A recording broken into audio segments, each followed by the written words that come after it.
பொருளாகி செகமாயுற்றென் அகவாழ்வில் வைத்த திருமாது கர்ப்பம் உடல் கூறி தேசமாத முற்றி வடிவாய் நிறத்தில் திறமாயளித்த பொருளாகி மகவாவின் உச்சி விழியானத்தில் மறைநேர் புயத்தில் உறவாடி மகவாவின் உச்சி விழியானத்தில் மறைநேர் புயத்தில் உறவாடி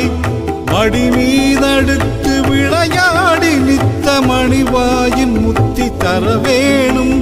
மடி மீதடுத்து விளையாடி நித்த மணிவாயின் முத்தி தர வேணும்